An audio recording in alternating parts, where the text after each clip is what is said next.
Good day to all. Today we are going to see about a problem. A rod is subjected to a load of 600 kN at the middle, and we have to divide it to two elements. The area is constant and we have to find displacement, stress and reaction forces at the support. Okay. Here there is a wall on the right side. So now we have to solution. Okay, first let us write the solutions. So first we have to examine that whether this wall this bar is going to touch the wall or not. Okay, so that is our first step. Okay, so the given load for this, we have a formula of PL by AE. Directly we can substitute 600 kilonewton into 10 power 3, 610 power 3 into length of the bar 150, because it is applied at the middle end. Okay, A 250 into 2 into 10 to the power of 5. So if you simplify this, we will get 1.8 mm displacement. So the given is 1.2, but so the rod will definitely touch the wall, right? Okay, so what we have to do is, so let me explain with FE representation. Okay, so that is, I am going to take this as node number 1 and this is node number 2 and this is node number 3. The total length is 300 mm. So here only the force is applied, right? P, that is 600 kilonewton. Okay, here at the node number 1 the displacement is 0 because it is completely arrested or fixed. But U2 we don't know, right? In U3 we are going to take the given value, that is 1.2 mm, the gap between the wall and the bar, because so bar cannot move furthermore, right? It is constrained within the specified distance, that is 1.2. That is why we are here, the total deflection is 1.8, so it is greater than 1.2. So we have to take U3 is equal to 1.2 mm. Okay, so here I want to mention some more point. If bar do not touch on the wall, after examining with delta L equal to PL by AE, then we have to take U3 is as it is. Okay, we have to find out the U3. Since the wall is touching with the bar, we can directly write the displacement matrix.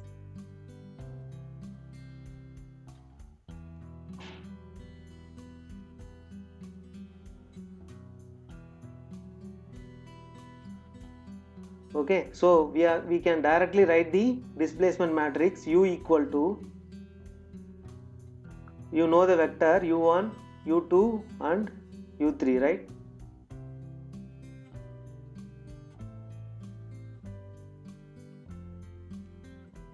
Okay, so U1 you know 0, U2 we don't know the value, and U3 we can constrain to 1.2 because the bar is not going to move furthermore.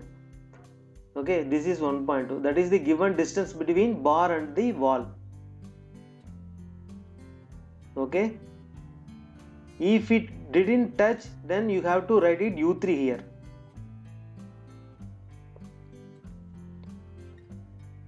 Now let us go with stiffness matrix K1.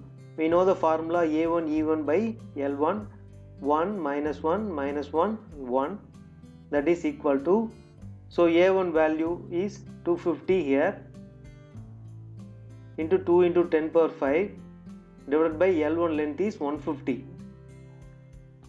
So 1 minus 1 minus 1 1.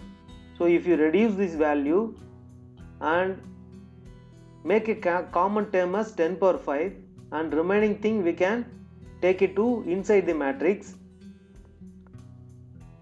It will become 3.33 minus 3.33 minus 3.33 and 3.33. Okay, so this is for element number 1. Similarly, for stiffness matrix element number 2, A2 E2 divided by L2, 1 minus 1 minus 1 and 1. So no value is changing here. We can directly write it down the same values. 1 minus 1 minus 1 1, and we are making a common term 10 power 5 and 3.33 minus 3.33 minus 3.33 and 3.33. Okay, so this is 1 2 and this is 2 3, right? So it is already explained.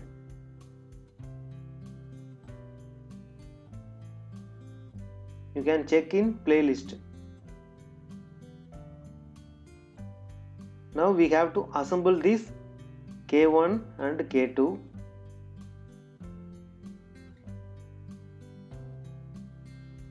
Kg, let me write it as a Kg, that is global stiffness matrix.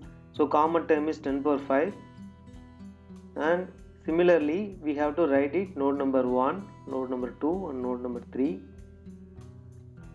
So closed bracket. So this is for a matrix and row matrix 1, 2 and 3.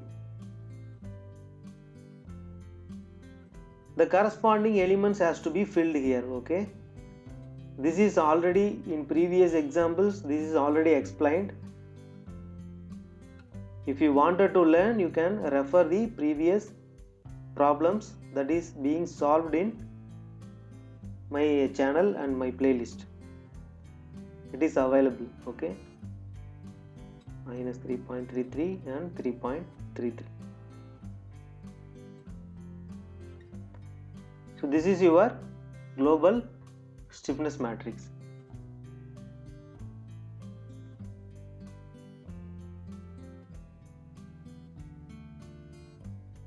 Furthermore, we can substitute all these value in finite element equation. That is, you know that Kg into U is equal to F.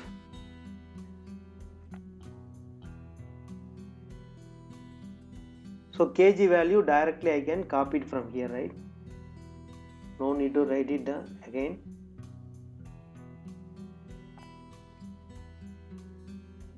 This is your Kg value, and this is U matrix 0, U2 and U3 is 1.2 equal to F1, F2, F3. F1 is 0. In F2 there is load 600 into 10 power 3 Newton is acting. So we are writing 600 into 10 power 3 and 0. F3 is 0. There is no forces at the value of node 3. So U1 equal to 0, then first row and first column matrix will become 0. If you multiply this value, then you will end up with the 0 value. We can strike it down, first row and first column. Now go to 10 power 5. The remaining matrix I am writing here 6.66 minus 3.33 minus 3.33 and plus 3.33 and U2 1.2 is equal to 600 into 10 power 3 and 0. This can be written as a simple simultaneous equation 10 power 5 6.66 U2 minus 3.33 into 1 by 2. So it is not U, it is into 1.2 is equal to 600 into 10 power 3. This is equation number 1. Similarly, for 10 power 5 minus 3.33 U2 plus 3.33 U1 3.33 into 1.2 is equal to 0. This can be equation number 2. By solving these two equations, we will get the value of u2 is equal to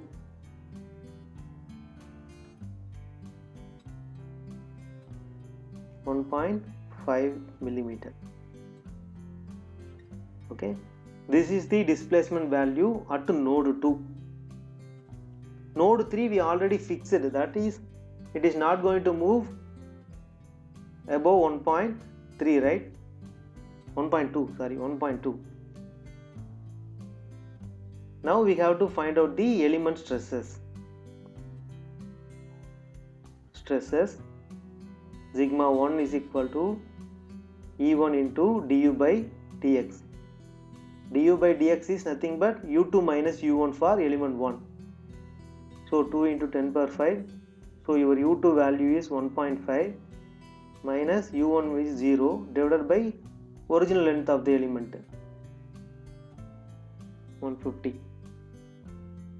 Here you will get 2000 Newton per mm square or megapascal. Similarly for sigma 2, stress 2, E2 into du by dx. So E2 2 into 10 power 5 multiply with u3 minus u2. u3 we know the value 1.3 minus 1.2 minus 1.5 divided by length of the element. Here you will get minus 400 Newton per mm square, that is your compressive stress.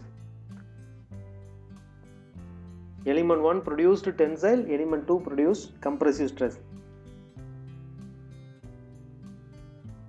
Again we have to find out the reaction forces. We know the formula R equal to kg into U minus F. Substitute all the values in these equations. We can write it as a kg value. Okay, directly I am going to paste here. Let me paste it.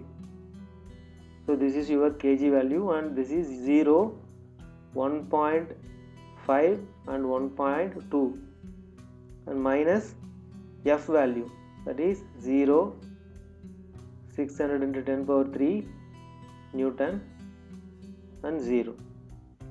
So this whole equation is equal to what? R1, R2, R3.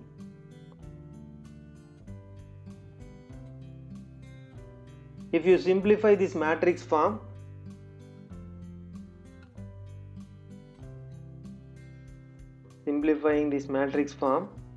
so directly I am writing this value. We get R1, R2, R3 is equal to the reaction forces at the support 1 is minus 500 into 10 power 3 Newton. R2 is 0 and minus 100 into 10 power 3 Newton. This is the support reactions we are getting. To verify this value, you can add all these values, that is R1 plus R2 plus R3 is equal to minus 600 kilonewton into 10 power 3 or 600 kilonewton. So the applied load becomes your reaction forces. So our solved problem is correct. For every problem, after solving, we have to write it the results in a separate space. That is U2 displacement is 1.5 millimeter, U3 is 1.2 millimeter. Second subdivision, element stress sigma 1 equal to 2000 Newton per millimeter square, that is in terms of nature of tensile. So I am writing it as a T. Sigma 2 is equal to minus 400 Newton per millimeter square, that is in nature of compressive. Okay, and the third subdivision is your reaction forces. R1 equal to minus 500 kilonewton, R2 is equal to 0 and R3 is equal to minus 100 Newton. Okay, so thank you for watching. If you like this video, you just share it with your friends. Okay, If you didn't subscribe, please subscribe to my channel. Thank you very much. Thank you.